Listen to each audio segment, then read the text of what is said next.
Selamat datang di Podcaster, podcaster update dan terpercaya, podcastnya Pusdiklat Bea dan Cukai.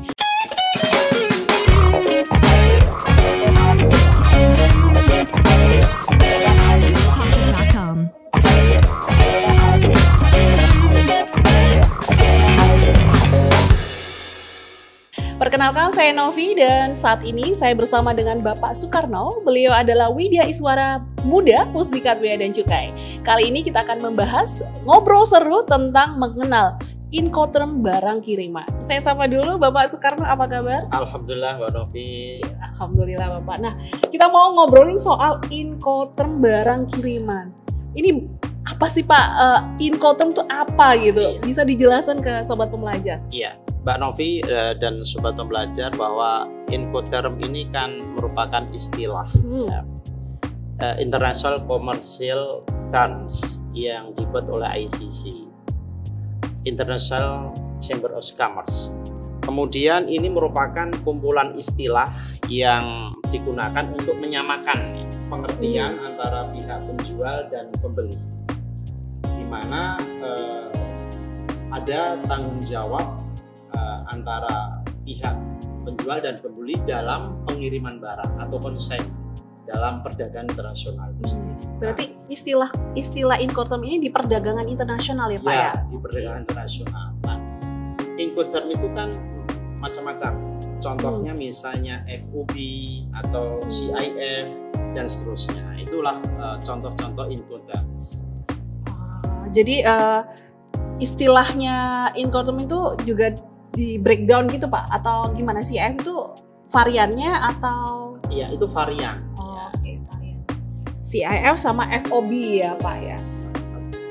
Kalau ngomongin terkait perdagangan internasional ya Pak, kita pasti juga nggak jauh dari ngomongin barang kiriman. Nah, bisa dijelasin Pak, apa sih barang kiriman itu Pak? Oke, tentu barang kiriman kan kalau kaitannya dengan perdagangan antar negara kan barang yang dikirim dari luar negeri ya, ke dalam daerah Papa Indonesia ya. Nah, melalui penyelenggara pos. Nah, penyelenggara pos ini kan dibagi menjadi dua, yaitu penyelenggara pos yang ditunjuk, dalam hal ini adalah PT Pos yang ditunjuk oleh pemerintah karena dia tergabung dalam Universal Postal Union. Ya, jadi ada organisasi pos dunia. Yang kedua adalah PJT atau penyelenggara jasa titipan. Ya, di mana penyelenggara jasa titipan ini atau perusahaan jasa titipan ini merupakan penyelenggara yang berkaitan dengan pengiriman surat, pengiriman dokumen, kemudian pengiriman paket yang dimana itu diatur melalui peraturan perundang-undangan di dalam pos itu. Ini apakah sama dengan yang biasa kita kenal dengan ekspedisi Pak, PJT ini Pak?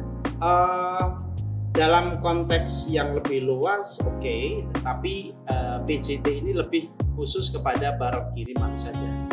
Karena kalau ekspedisi kan ada yang barang kargo, macam-macam ya Pak. Dan seterusnya. Tapi di bagian dari ekspedisi. Oke. Saya lanjut ke pertanyaan berikutnya Pak ya.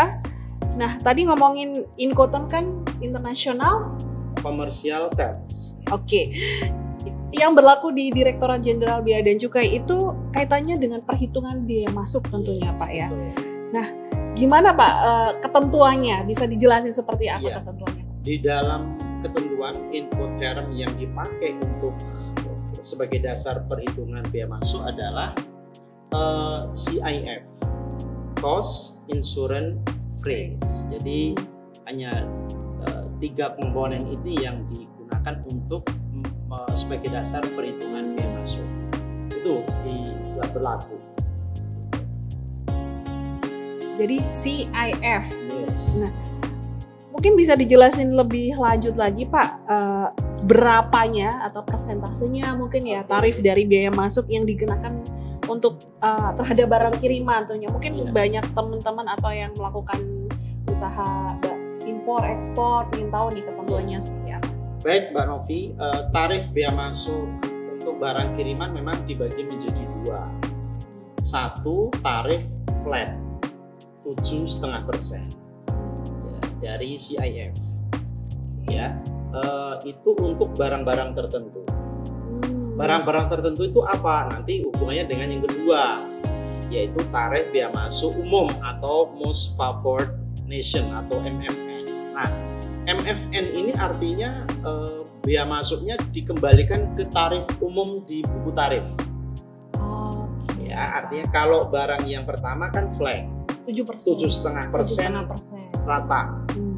Tetapi untuk yang barang-barang tertentu dikembalikan ke tarif umumnya. Jadi bisa 15 sesuai dengan pos tarifnya itu.